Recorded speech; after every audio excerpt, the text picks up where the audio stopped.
In this video, I'm going to be sharing my 4 easy steps you can do every single morning or every other day to help to keep your hair moisturized, nourished, nice, supple, looking good, and not as crusty as the one I have on my head now. So now, without further ado, let's dive into this video.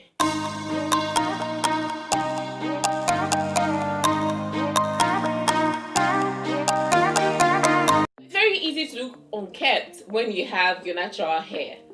It's easy for you to get scattered, but worry not. I have a very simple hair routine for you today that would help you look put together in a few minutes, and you can do this routine every day or every other day depending on what your hair needs. So what I normally do is I use the cream of nature leave-in conditioner on a daily basis, but at the moment I've run out of this, and if you would like to buy this because I know it works really well for my hair and it's very easy for me to use on a daily basis.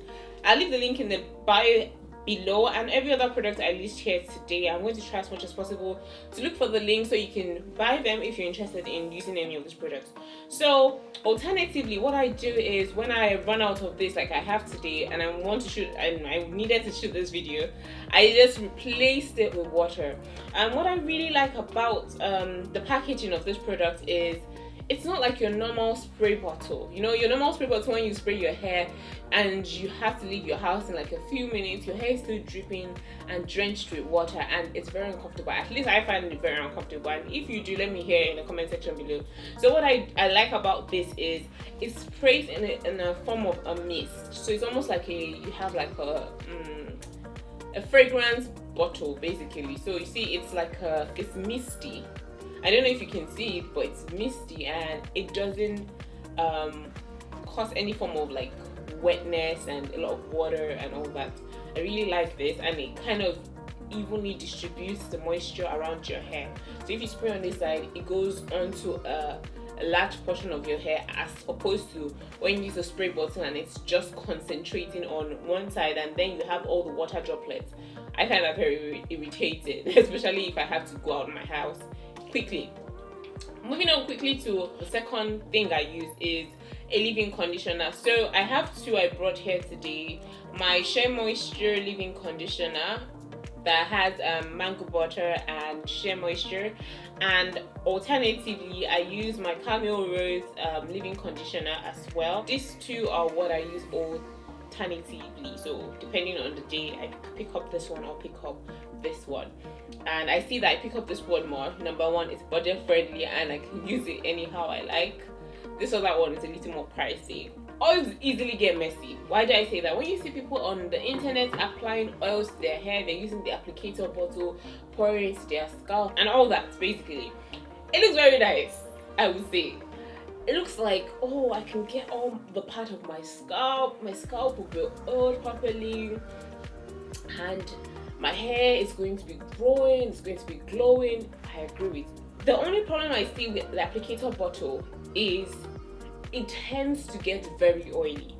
And if you're someone that is not patient, or you're someone that has a lot of hair that kind of blocks you from getting to your scalp with your fingers, then it can get messy with the applicator bottle. And what I've found out is the oil will start going down your neck, your forehead, and you look like you just had a bath in oil. And I think a lot of us want and like that feeling. So what for me is very good, because I like how you can easily just pump. So when you pump, then you can now massage it into your scalp. So that means you're not using too much oil, because you're controlling the amount of oil you are like pumping. This is argan Moroccan oil. I also use almond oil because it's really light and particularly works for my hair. Some people prefer coconut oil. You have to know what works for your hair, and it's not a one size fits all for every African 4C type of hair. I'm just going to show you quickly how this works on a daily basis or every other 2 days to keep your hair moisturized and looking sweet and nice.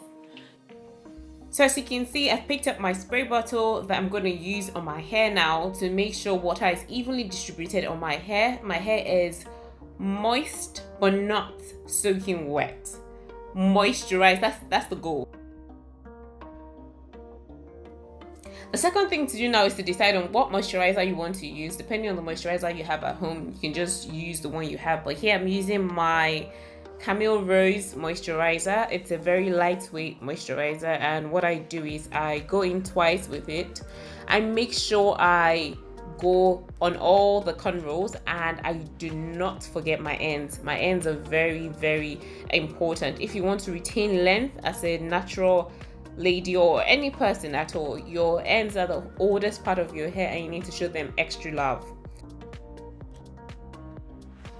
The next step for me is to apply my oils to my scalp. I really love this applicator bottle because it just comes in pumps, and I normally would do about 3 or 4 pumps per line, so that way the oil spreads evenly along the whole perimeter of my scalp, you know, so every part is touched with oil, and I'm able to use this time as well to massage my scalp. Massaging your scalp has a lot of benefits. It helps with circulation, blood circulation, helps with also promoting hair growth, and using oils on my scalp I find is very important because the health of your scalp determines how healthy your hair is in general. That's where your hair grows from.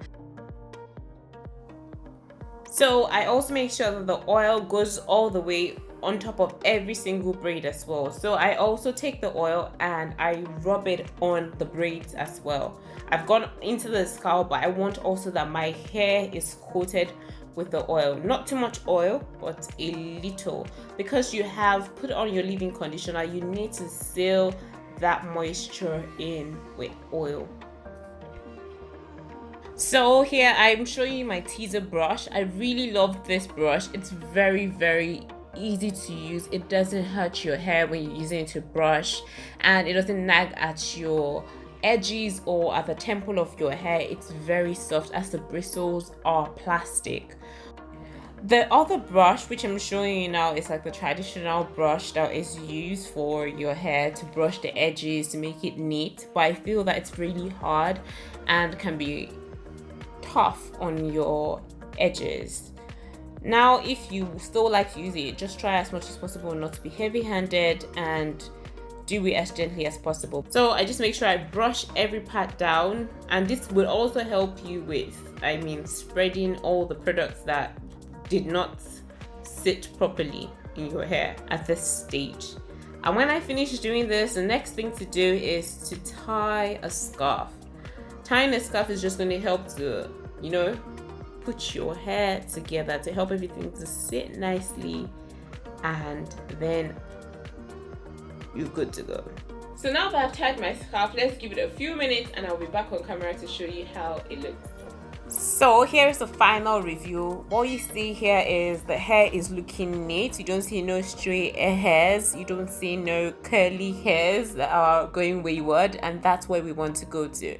So if you enjoyed this video, please don't forget to give me a thumbs up and also subscribe and share with friends and family. Until next time, bye bye and stay blessed.